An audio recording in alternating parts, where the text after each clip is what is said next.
Assalamualaikum warahmatullahi wabarakatuh. Waalaikumsalam warahmatullahi wabarakatuh.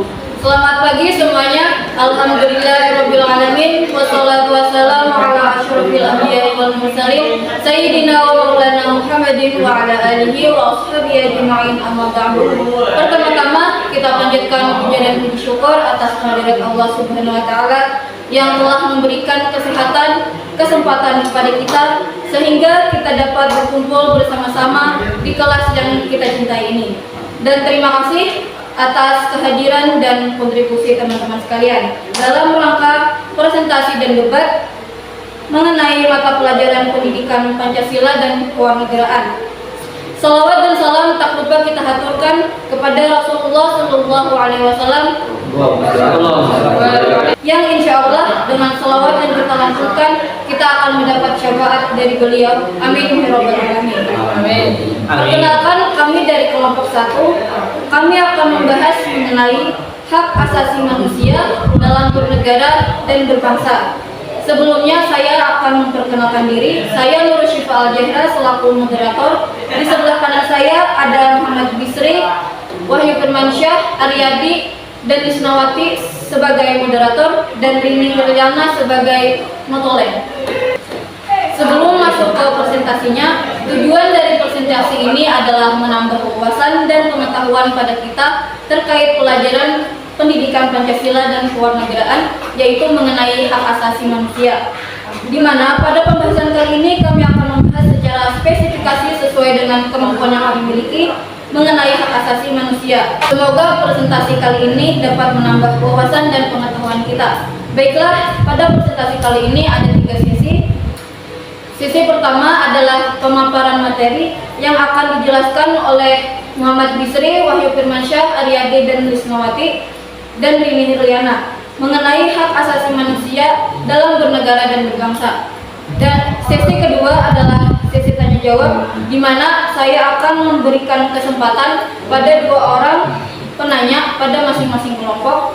Pastikan pertanyaannya sesuai dengan pembahasan kita kali ini. Dan sesi ketiga adalah sesi debat, di mana dari masing-masing kelompok bisa menanggapi atau menambahkan dari apa yang disampaikan oleh kelompok yang berada di depan. Dan ada beberapa aturan yang harus saya sampaikan terlebih dahulu. Yang pertama, dalam sesi tanya jawab, ketika saya sudah mempersilahkan audiens untuk bertanya, maka sebutkan nama dan asalnya dari kelompok berapa. Dan yang kedua, saya akan mengumpulkan pertanyaan-pertanyaan dari teman-teman.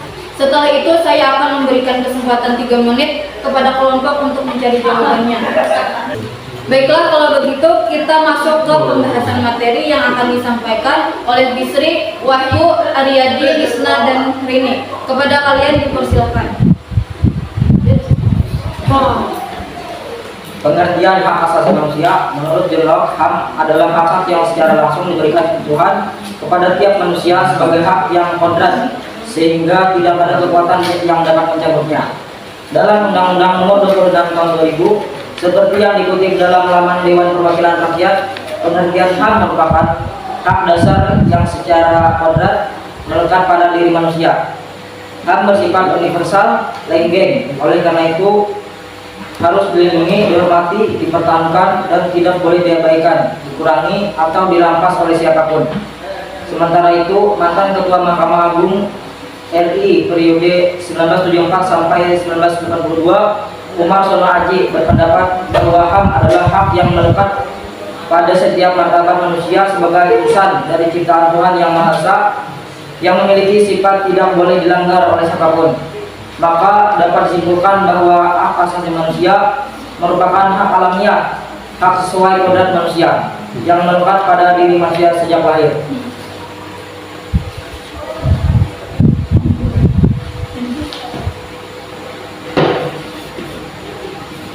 Dikutip dari buku Hukum Asasi Manusia oleh D.R.A. Widya dan Gunakaya, sejarah HAM bermula dari Eropa melalui kristalisasi pemikiran seorang filsuf Inggris pada abad ke-17 bernama John Locke.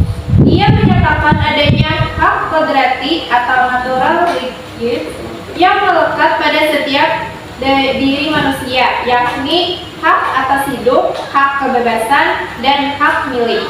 Sejarah perkembangan HAM juga ditandai dengan adanya 3 peristiwa penting, yakni Magna Carta, Revolusi Amerika, dan Revolusi Prancis.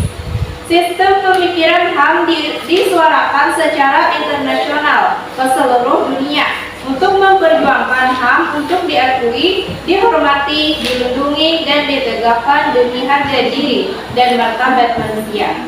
Pada Januari 1947, Perserikatan Bangsa-Bangsa atau PBB membentuk Komisi Hak Asasi Manusia (Convention of Human Rights) yang sidangnya dimulai di bawah pimpinannya Eleanor Roosevelt.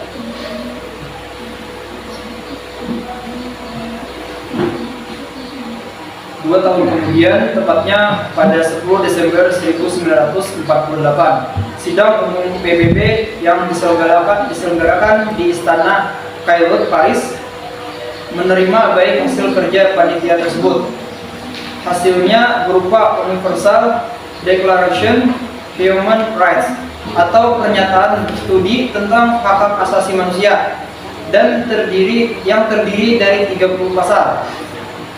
Dari 58 negara yang terwakil dalam sidang umum tersebut, 48 negara menyatakan persetujuannya, 8 negara abstain, dan 2 negara lainnya absen. Kemudian setiap tanggal 10 Desember diperingati sebagai Hari Hak Asasi Manusia. Hak asasi manusia di Indonesia bersumber dan bermuara pada Pancasila. Artinya hak asasi manusia mendapat jaminan kuat dari falsafah bangsa, yakni Pancasila. Bagi bangsa Indonesia, melaksanakan hak asasi manusia bukan berarti melaksanakan dengan sebebas-bebasnya, melainkan harus memperhatikan ketentuan-ketentuan yang terkandung dalam pandangan hidup bangsa Indonesia, yaitu Pancasila. Hal ini disebabkan pada dasarnya memang tidak ada hak yang dapat dilaksanakan secara mutlak tanpa memperhatikan hak orang lain. Indonesia mengakui dan menjunjung tinggi hak asasi manusia dan kebebasan dasar manusia sebagai hak yang secara kodratih melekat dan tidak terpisah dari manusia yang harus dilindungi, dihormati, dan ditegakkan demi kepentingan martabat kemanusiaan, kesejahteraan, kebahagiaan, dan kecerdasan serta keadilan.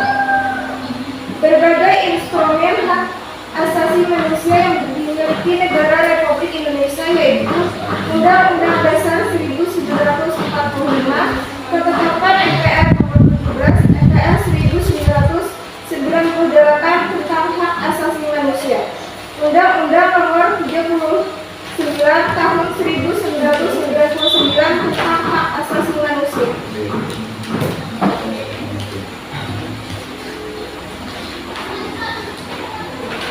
Contoh hak asasi manusia. HAM dituangkan dalam Piagam Hak Asasi Manusia sebagai lampiran ketetapan Permusyawaratan Rakyat Republik Indonesia nomor 17 MPR 1998. Di Indonesia, hak-hak asasi manusia itu dapat dibeda-bedakan menjadi sebagai berikut. Hak asasi pribadi atau personal rights, yang meliputi kebebasan menyatakan pendapat, kebebasan memeluk agama, dan kebebasan bergerak. Hak-hak asasi ekonomi, property rights, yang meliputi hak untuk memiliki sesuatu, hak untuk membeli dan menjual serta memanfaatkannya. Hak asasi politik atau political rights, yaitu hak untuk ikut serta dalam pemerintahan, hak pilih atau dipilih dan memilih dalam pemilu, dan hak untuk mendirikan partai politik, hak asasi untuk mendapatkan perlakuan yang sama dalam hukum pemerintahan, rights of legal equality, hak asasi sosial dan kebudayaan, social and culture rights, misalnya hak untuk memilih pendidikan dan hak untuk mengembangkan kebudayaan. Hak asasi untuk mendapatkan perlakuan tata cara peradilan dan perlindungan, procedural rights, misalnya peraturan dalam hal penahanan, penangkapan, penggeledahan, dan peradilan. Terima kasih atas materi yang disampaikan. Baik, kita akan masuk ke sesi tanya jawab. Saya akan memberikan kesempatan kepada satu orang perwakilan dari masing-masing kelompok. Dipersilakan untuk kelompok 2 dan 3 untuk memberi pertanyaan.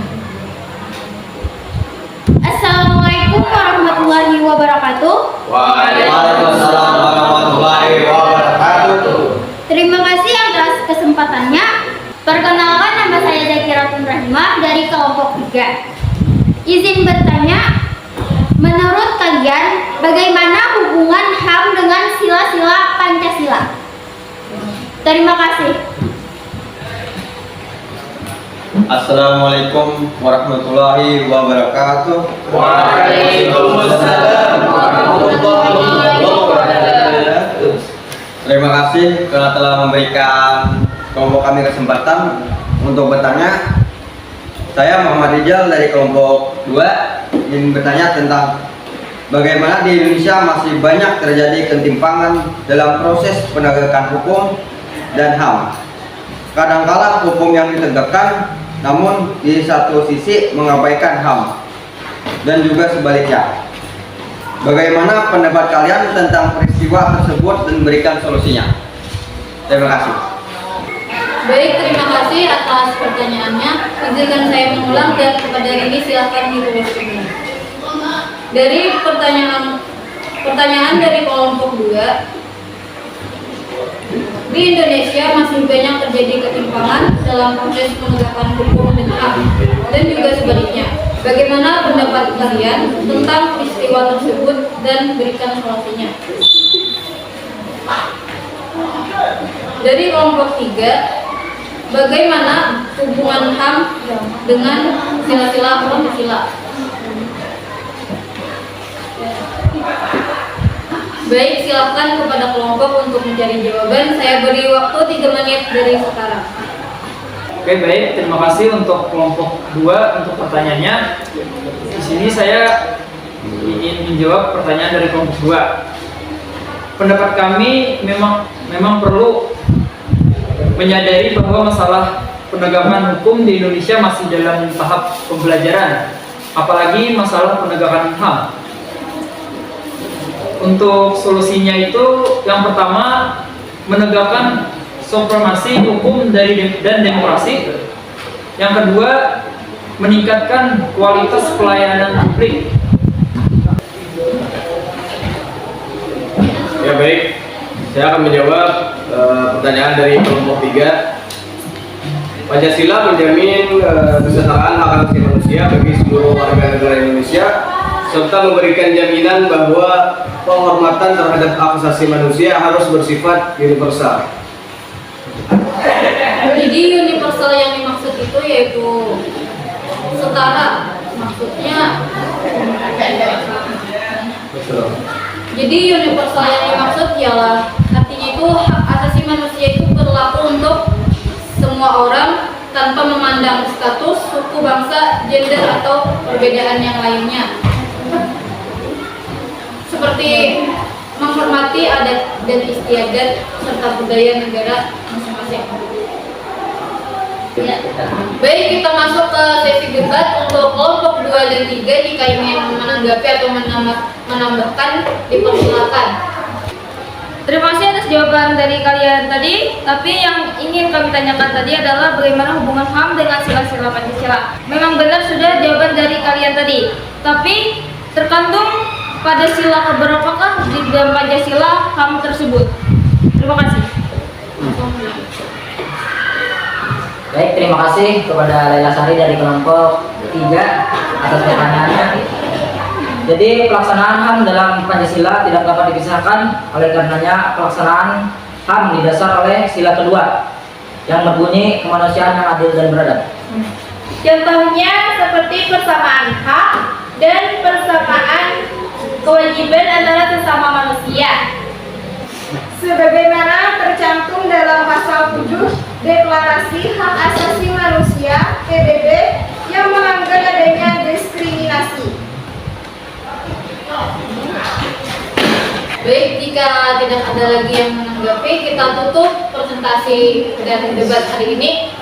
Kami dari kelompok 1 mengucapkan terima kasih dan mohon maaf jika ada kekurangan serta kesalahan yang kami perbuat selama kami mempresentasikan materi dari kami. Sekian presentasi dari kami. Wassalamualaikum warahmatullahi wabarakatuh. Waalaikumsalam warahmatullahi wabarakatuh. Ada pertanyaan belum? plus.